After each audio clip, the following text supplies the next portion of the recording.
I'm not going to say a single word about the Tennessee Titans record against the Indianapolis Colts because I was a punter, and there's no reason for me to talk about that. With that being said, we did not punt much against the Tennessee Titans, so you probably have no clue who I am to begin. Look, I'm unstoppable. Forget your defense, nothing but an obstacle. Run it back, switch it up, call it audible. Serving up them Hail Marys till the game over with the showstopper so hot you gotta blow on it. I said I'll huff and I'll puff, then I'll pass to my left while I'm looking to my right. Hit him right in the chest, it be looking like magic, better give me the throne. I ain't talking about Patrick, but I rep my home. I'm never at the end of my zone, I'm bad to the bone. Eating up these pig skins like they chicharrones, and you a douche cabron. Mira, mira at the mirror on the wall, I'm the greatest of them all. They gon' put me in the hall, your name is only written in a bathroom stall. Quit your stalling and make a play, my drive too long, pop the clutch, I don't pump the brakes. I know what it takes to gain the muscle, get rugged, these butterfingers be fumbling. Squash the scrimmage and rub it in Robitussin. How I give them concussion, they see in double, they rushing and pass the shovel, the dirt and rubble, I bury them under it. Stay in your huddle and get 10 yards back, never turn your back. I'ma pull your flag, I go full contact, out punch, out kick like a shotgun. All right, we are back. Gonna wait a couple more minutes. Welcome back to the Horseshoe Mob podcast, where we'll be discussing everything Colts and some weird news out of Washington. But yeah, so make sure that you're tapping in, make sure that you like it, comment where you're watching from, and yeah, then we're gonna go from there. And so, how y'all doing tonight? Doing good. The same, man. Enjoy my night so far, my off day so far. There you go. Oh, off day. Okay. All right, cool. What about yourself? Doing pretty good. Since the man moved closer, to me. I know you enjoying your new living arrangement. I'm closer to Austin too, actually. You definitely are. Both of us, yeah. Yeah, we're technically we're well, to a certain extent, all neighboring states now. And I take that you're enjoying it right now. Very much so. Other than the fact that my allergies are crazy out here, however, they're crazy everywhere. So you know what? What you gonna do about that? And a whole lot. Exactly.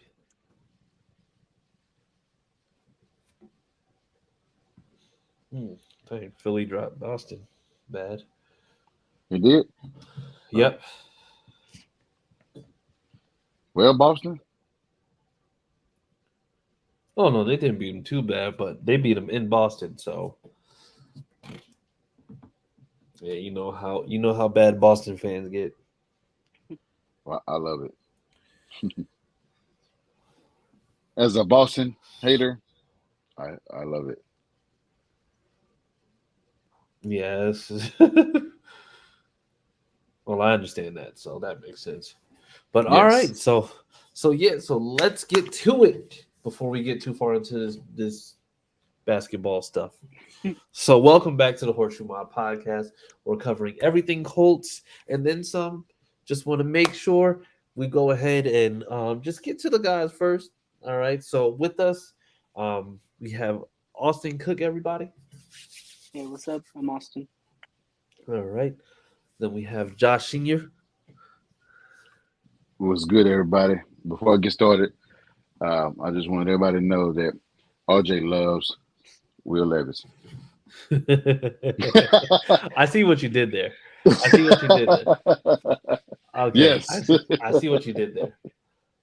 Yes, and I am Chris Jackson, and I can back up Josh's last notion that RJ does, in fact, love Will Levis because he pretty much has to at this point. So, I mean, it is what it is. But yeah, man. So it's been a pretty eventful week. Or you know what? Matter of fact, I'm not even gonna lie. It has not been an eventful week. However, it has been a pretty eventful week at fanbattlesports.com, where you can see all of us. Well, actually, matter of fact, I think Josh and I both dropped an article last week, so you can go ahead and read about the draft. You can read about Chris Ballard, read about everything that you like. I think we're going to be getting a piece here soon from Austin. I know that he's gonna be dropping some hot fire. Yeah, probably. Yeah. Sometime. Yeah, the way we dropped that article the other day, it felt like Lil Durk and NBA YoungBoy. That's probably not what we want to go with for this particular instance, mainly because they pretty sure They that beefing. they have a legitimate reason to just not want to deal with each other right now. So, it is what it is.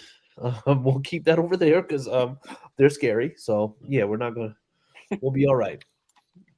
But yeah, so in the meantime, yeah, so make sure you go over to www.fanbattlesports.com and just make sure that you're following.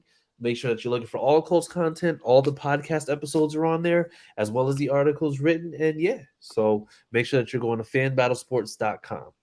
So without further ado, let's get to the weirdness. Apparently the Commanders tried to lure Andrew Luck out of retirement. And how surprised are we that they tried this? And are we not surprised because it's the Washington Commanders? If it is true, there's you shouldn't be surprised because who it is. They're just a poorly ran organization right now and have been for a little while now. So, I mean, you shouldn't be surprised that they would try something like that. It's really not surprising, but at the same time, it's like, It is surprising to me because they just said Sam Howell's going to be a starter. Yeah, but the question is like, when was this? Because did they try to lure him out? Because I mean, honestly, you've seen Andrew Luck in the last few years. Like he doesn't look anywhere near the person that he looked like before. Like he basically just looks like a librarian now. Yeah, he like a stay-at-home dad. Yeah. So I mean, it's a completely different look now. So I mean, I don't know exactly how. Like what you would expect. So I'm guessing that this probably might have been like maybe in 2020 or 2021. But they should know better than that, man. With Colts on his rights for the next 3 years, you should be coming in contact with a guy that he's retired, but he's still on the contract. So if anything, you should get permission from us to seek that trade or to even talk to him if he still wants to play. Yeah. And I mean, I think ultimately it just also boils down to they know for a fact that it's just like there's a chance that he might, if he did come back, he's obviously going to go to Indy because Indy is where he had all of his success. And even that very last year, I mean, just being able to come back and then go into the playoffs, it's like that's going to, I mean, he didn't leave on a bad note. Right. So that's why it's just like it didn't make sense. Like, yeah, you're gonna try to get him out, but it's just like, what does that look like? Then you're gonna go to Jim Irsay and then you're gonna say, "Hey, Andrew Luck said he wants to come back and he wants to play for us." What? like at what point does that make any type of sense? I don't. Well, for me, if they did trade him, shit, we need our second round pick back that screwed us over with Carson Wentz. We need our second round pick since they benched him for the rest of the season, and we ended up getting third. I need 5 first. Yeah. Something. Give us something. If you want him, give us. Give us. You know what? If you want him, then you got to send us Scary Terry and Montez Sweat. I'll take that. I'll take Young too. But like I said, no, we have injury issues enough as it is. That man has been in the league for 3 years and hasn't played a combined full season in that time. That's 17. He hasn't played 17 games since he's been in the league. That's tough for a guy hopefully he gets healthy. Hopefully, he could be a great player. But he is a great player. He's a great player when he's on the field, but he's just never on the field. So we're definitely need that. We're going to bypass that thought. So without further ado, getting back into the draft, because like I said, last week we covered rounds 1 through 4. So now we Mhm. have the rest of this draft where we knew that we had, some other guys that we were going to be talking about. And I think there was like there were some pieces that I thought might have been death pieces, and then there's some pieces that is like, okay, that actually like looks like he could be a legit starter. So we're just gonna go down the list. One thing, one of the guys that we talked about last week was Will Mallory, the tight end out of Miami, who I think it's just like I think he was the one who had like the super crazy vertical or whatever was going on. Either way, it's just like he was another one who seemed like that we talked about the tail end, who looked like he could potentially make the final roster. Now, starting with a sleeper pick, which is somebody that I think everybody kind of had on their radar. So in the 5th round, they go Darius Rush from South Carolina. Mhm. And just like the Julius Brents pick, this one was somebody else who was super athletic, super rangy, especially at 6'2". But the difference with him was that this is somebody who also ran a 4.36. So you have a guy who's a speedster who you're getting in the late rounds that's going to add to a secondary that already added Julius Brents that still has, Kenny Moore and Isaiah Rodgers. So when it comes to Darius Rush, do we feel like he's going to potentially be a starter? If not this year, maybe possibly like next year. Like, what do we think about him?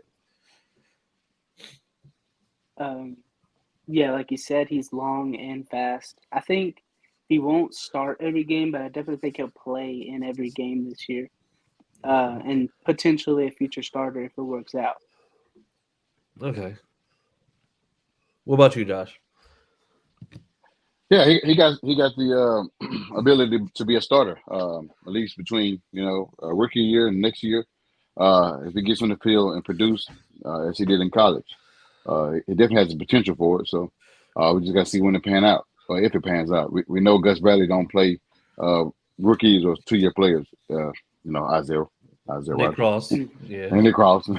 So yeah, Uh, that's been a question. I, Should they start 2 rookies on the end? So that's been a question right now. Yeah. What were you gonna say, Austin? yeah, I've heard some good things about Nick Cross potentially Mhm. being who we thought he was to begin with Yeah. this coming season. Well, he had a chance to sit behind Rodney McLeod last year, Yeah. so taking that in and then having a full year in the same defensive system, having the exact same D coordinator again, I think that's probably that's gonna be something that probably works in his favor, with these times. So moving on to the next one. Now, Daniel Scott was kind of weird because he's somebody else, super athletic. Um, I think it's just like did pretty well in Cal, but he's 25. He's pretty old coming out. Yeah. So I mean, me personally, I think this is a depth move. But Josh, how do you feel about this one? Because like I said, he's athletic, yeah. But I mean, what do we think about like where he is right now? Because coming into the league, 25 years old as a rookie is like that can be a little bit alarming. Well, I think we touched on this last episode, where he spent more time. He spent time on both starting and special teams. I said I have a feeling that he can play that role that we had with the guy went to 49ers. George Oh, Their Odom. safety. George yeah, Odom, yeah, Odom, yeah. play that role because we kind of missed that last year, even though we did. Give me a hug, baby girl. Good night, baby girl. Play the role as George Odom because we didn't really have that, even though we still had a decent top ranked special teams. We still missed Yeah. that guy. I think last year was what Doolin was getting the tackles, and somebody else. We got another player. Dude we got from the Bucks, linebacker with long hair. He got a lot of special team tackles. Oh, okay, I know what you're talking about, but I can't remember his name. Yeah, I can't either. But it's a good pick. I mean, I can say I don't see the potential of him starting or somebody, unless somebody get injured. And I'm not gonna wood. I hope Julian don't get hurt. I hope Riley don't get hurt, or even Nick Cross. Okay. So then moving on. I know we talked about Will Mallory, so we won't speak too much on him. But Evan Hull. So Evan Hull was a little bit of a little it was a little bit of a head scratcher because I mean he's another running back. I mean he has decent speed, but he's somebody who can kind of catch out the backfield. I mean, there has been reports that he could be one of those like Naeem Hines type of players. But how are we feeling about Evan Hull? I mean, he's obviously not going to start over JT. I do think he'll get playing time as well. I've heard he's kind of like a bowling ball. Like he'll run some people over. So I mean, like you said, pass catcher could go into a Naheem Hines role. Yeah. I think he'll have a bigger role than Naheem Hines did eventually in this offense. Okay. And what about you, Josh? How are we feeling about it as a whole? You know, it's another piece that we added to Shane Steichen's offense. He loves to use tight ends and running backs, and the guy can't catch out of the backfield. What we did miss last year, even though we traded Hines, we missed that the running back that can catch out of the backfield. Uh, I mean, I do feel like Zach Moss can do that, but you know, having Hull as an added piece, you know, we trying to go with speed with this Yeah. offense. We didn't have that last year. It was kind of slow, but this year, you know, with Josh Downs having Isaiah McKenzie, and now adding Hull, we trying to run a fast paced offense. Okay. Starting with our quarterback. Yeah. I also think adding him and having Zach Moss still kind of takes some Give me like pressure 15 off of minutes. JT. Can kind of, maybe prolong his career as much as they can. Okay, yeah. I mean, I do feel that way. Also, I think maybe it's a move to see what you can get from those later rounds, especially with the Shane Steichen offense. But Mm-hmm. we're also seeing that, coming out of that offense, we saw that Miles Sanders got burned. We saw that Boston Scott got burned. And what I mean by burned is just like they got play time. So Shane Steichen is going to be utilizing all these running backs because he doesn't necessarily believe in just going and just having one guy just be the super feature guy. I mean, I don't know whether that speaks to his faith in Miles Sanders as a player or whether he just doesn't believe in having one sole primary guy. But I think, they're gonna have that philosophy where you can never have too many. All right. Right. And like I said, this is JT contract year. You don't want the load. You know, we seen with we see not quarterback. We seen running backs that had heavy loads. You know, Yeah. like right now, Minnesota is could be possibly trading Davin Cook. I mean, we see Derrick Henry had a big workload. JT got injured this past season. We didn't have anybody behind him. We traded away Hines. So I mean, we trying to like Austin said, trying to prolong his career, especially in the contract year where he can get re-signed. And we don't know his number's going to be, but at least we can have him for more years to come. Yeah. I believe that. All right, and then moving on. So we had Titus Leo. So Titus Leo is a little bit strange because I mean you have him at linebacker. He's not somebody who's like super quick. I mean he's a strong guy. He can he can make those reads, but this one was just kind of like okay, like to me it really feels like a special teams move. But how are y'all feeling about this one? Yeah, I feel like he reminded me of the Zaire Franklin move at Syracuse a couple years ago. When they picked him, I was like, oh yeah, this is Zaire Franklin because remember we drafted him to play special teams. So like you said, Titus could be a special team guy. He could get some burn on offense on defense too, with some plays because the guy can go side to side. Yeah, absolutely. That's the reason why I like that one. It's like okay. All right, like he there was so he didn't have anything that just jumped off the page to me, but he just seemed like somebody that was like, okay, he might be able to do some good things depending on what's going on. So, what about you, Yeah, Austin? How are you feeling I about him? agree. Sorry, I agree. It was mainly for special teams. But you know, Chris Ballard loves to go and get some players from I mean not young, small schools. Uh, you know, he's going to have at least one every year, Yeah, and sometimes it works out. And I think like he can be a solid player, especially on special teams, like Franklin started out as.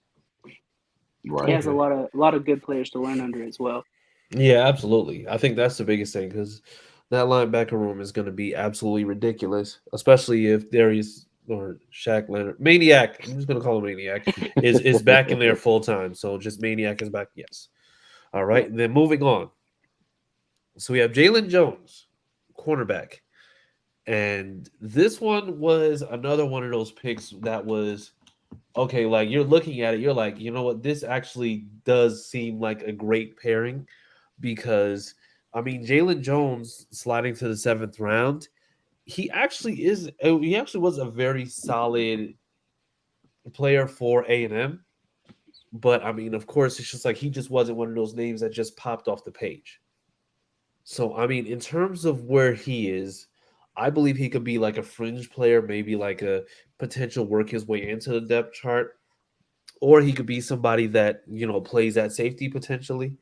But I mean, I think he's going to be in between that special teams playing defense still type of, I'm going to say scenario, but that's what I think about that. What do you think, Austin? Yeah, I agree. I don't think he'll get much playing time like on defense to start out, but I do think he has the potential to work his way maybe not into the starting role, but to where he'll play consistently. Yeah. What about you, Josh? Uh, I'm gonna say different. I don't think he made the roster. Okay. Okay. I think he got cut after training camp after preseason. Maybe after the second preseason game or last. I don't think he made the roster. I think they cut him. I'm not saying he sucks, but I think we got already guys that are ahead of him that he had to beat out. I don't think he make it. So I think Yeah. I see him getting cut. Yeah, potentially. And I mean, it's also going to be about the fact that you have, like, you know, he does, however, have the height to potentially maybe make a transition to safety. Hmm. Because, I mean, at cornerback, just based on where the roster stands currently, outside of the guys who are already there, I think right now, in terms of cornerbacks, with him, it's like eight of them. Yeah, and they got Troy Brown, and they re-signed him. So, like I said, it's gonna be tough for him to even make the special team because I mean, we, our depth at cornerback, like you said, it's a lot of them right now, and Yeah, some of those but guys can play safety. but you know what? It depends though, because now you're stepping into that realm where you're looking at, teams where I think Kenny Moore and Isaiah Rodgers can already lock it up. However, it's just like you're looking for that slot corner. You're looking for those guys that could potentially make their way into it. So the thing is, I think there's still a couple spots up for grabs. I think Julius Brent is going to be one of those guys who grabs it and hopefully rushes. But Mm-hmm. I think it depends. But you think with them already having Darius Flowers, he's our cornerback and he's our special team guy for his returning. So Yeah. it's gonna be hard. It's gonna be Yeah, tough. I see Flowers being more on the special team side than I see him being just like the actual quarterback. Because I mean, it's just like I think he's going to be able to work his way into that lineup, but at the same time, it's just like when you're potentially, putting your team on the opposing team side of the field on damn near every run back. I don't think that they're going to be playing you too much when it comes to corner. They're probably going to be like, "Hold up, you stay here until it's time for them to punt." So yeah, let's But just hold. they're gonna use McKenzie and Downs at their position too, especially I mean, kickoff. yeah, yeah, but I mean, once again, it's just like I think Flowers. If it ain't broke, don't fix it. I mean, could they make changes? Yeah, but I mean, should they? Maybe not. So and then last but not least, we have Jake Witt. I So like this that one pick. was the guard out of Western Michigan, which they say like he's somebody who's a big body who should be able to, assert himself on the line. However, his technique is a little raw, so there was a couple things that he would need to work on. But how do y'all feel about this one? Because this one was just like, okay, you get a guard at the tail end, but he actually looks pretty decent. Yeah, so for me, I see him kind of like we when we picked up Will Fries. Has Yeah, potential to be a good lineman, but won't start right away. Maybe not ever. Could be just a depth lineman, but has potential. Yeah.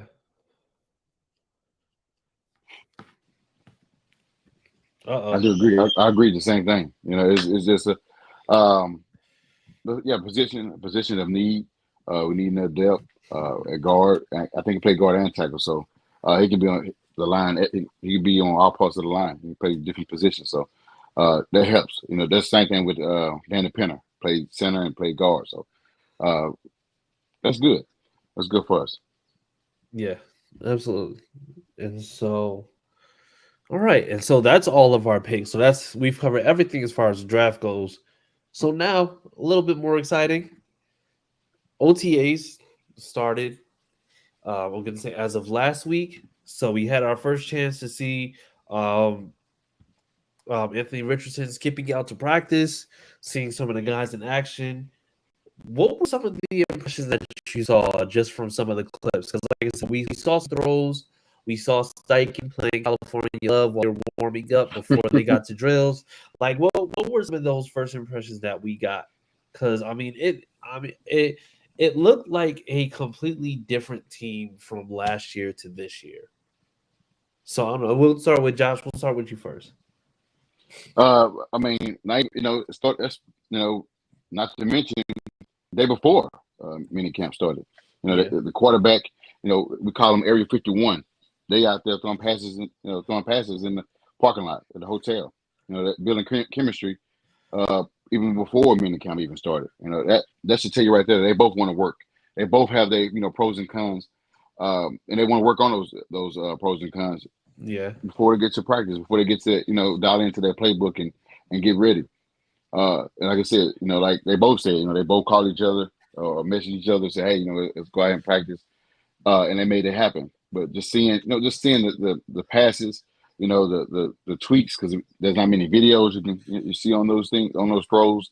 I think it's like a yeah, 55-yard bomb to one of the receivers that they caught a touchdown from Anthony Richardson. It just brought a lot of excitement. We've yeah. been waiting on this for Absolutely. so long. We waiting on this for so long. You saw that you saw Josh Downs making those catches. I think it was a shoulder fade from Anthony Yeah, Richardson. That's like I said. That's what we want, man. We want that type of energy from a quarterback and working, and a receiver from the third round. I'm just excited to see, like we say, Area 51 come whenever Sunday they both. Whenever Sunday they play, I'll be dialed in watching on my screen to see the electricity from the receiver and the quarterback. yeah. Yeah, because it looked really good. But Austin, what did you see out there that was, I'm gonna say, especially invigorating for you? Yeah. So I really like Josh has said, I've seen some videos, some just tweets about talking about what's going on. Uh, but I really like how everybody's saying Anthony Richardson just wants to be like at the Colts facility, even after the Yeah, practice or after the mini camp thing. He's just wanting to be there and learn the playbook. And like Hmm. he's 20 years old and he's already seems like a leader that we need. yeah, And he just wants to learn and get better every day. I'm pumped. I wish the season started next week, but gotta wait. Right. yeah, yeah. It's, I mean, it is what it is in terms of that. But I think it's just like the biggest impression from him has been how eager he's been to get out there. It was from the rumors about him and Josh Downs going and catching pass or throwing passes in the parking lot of the hotel prior, and then going into walking around the facility with the football in his hand, and then like being eager to just like get out there and just be around teammates, and I think that type of dedication, it kind of breeds dedication, because he's young, he's coming in, but the thing is, it's just like he's a quarterback. And no matter how raw he is, no matter how green people may say he is, he's going to be the guy who eventually is going to be the starter for 3, 4, 5, 16, 17, 18 years possibly. So, I mean, now we're looking at, what are we going to be able to get out of him, or what's he bringing to it? And I mean, we already see that he's bringing energy, and then he's also bringing a work ethic that, is going to be probably the I'm going to say the most dedicated work ethic that we've had here, in a while, to making sure that you're working towards perfecting your craft. I think my issue is obviously Jacksonville fans or Gator fans or State fans, they keep saying work ethic. They keep saying that he's overrated or he sucks, and we don't see that. I mean, you haven't played a game yet, but the guy work ethic is extremely is great. I mean, the guy wants to play. He wants to play tomorrow, just like we want him to play tomorrow.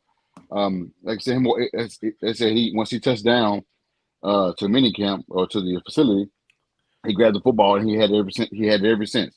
Not even the veterans do that. Yeah. For a rookie to do that, to walk around. He said he haven't even explored Indy yet. He's been to Walgreens and back to his room. Yep. Like, guy he want to play. I mean, guy, being 4th overall, he said he wants to play week 1. He's going to put in the dedication, going to put in the work to get to that point. And we all want him to succeed with that draft, him being drafted high. I just don't get what the Gators fans and Jacksonville fans are saying about him, like the bad things. But we got to stop that. Give the man a chance. If he plays bad or he's going to be a bust, cool. But give him a chance to be that bust. Give him a chance to be that Hall of Fame player that he said he want to be after being drafted.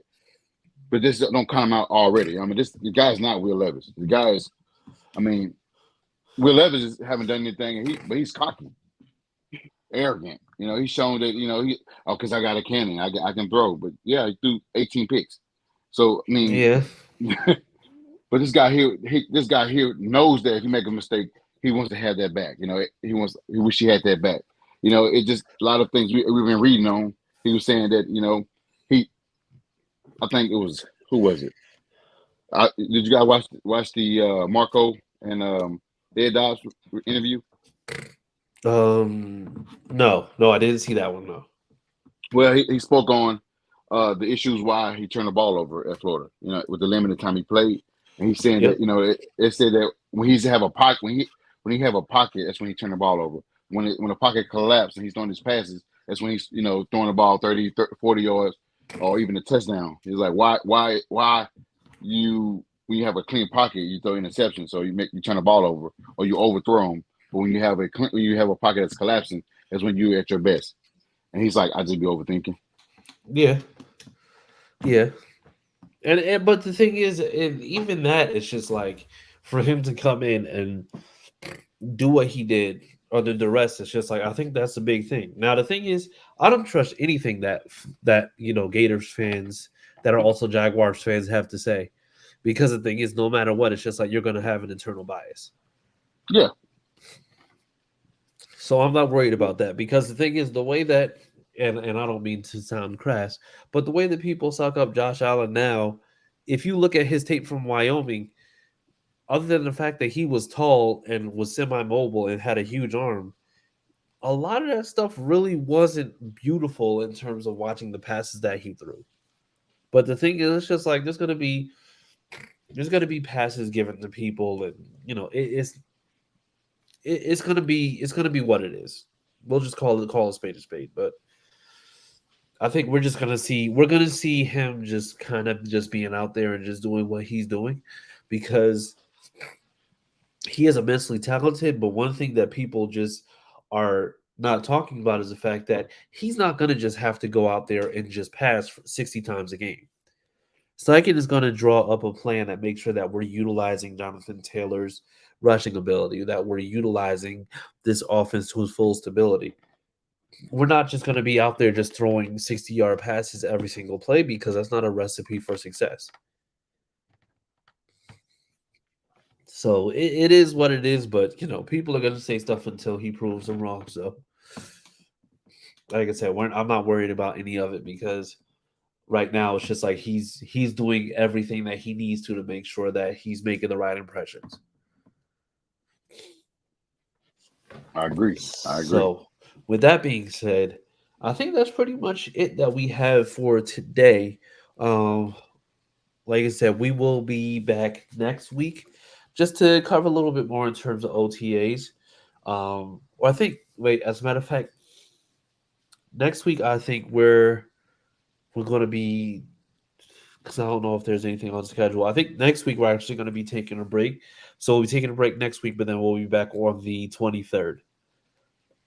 We're taking a break? Oh, man. Yeah, 1 week. Don't get too excited, sir, okay? Oh, man. 1 week off. We got. It's going to be paid time off? I mean, if you're going to pay yourself. You're gonna send money from your Cash App into your bank account? Because I mean, in that case, yeah, I got a smooth $5 for you. Well, I mean, Cash App gonna take 50% of it. Yeah, you might want to take that 3 business day option then. Right. Yeah, man. But yeah, so that's what we have for today. Like I said, we will be taking a break next week, but we will be back on May 23rd.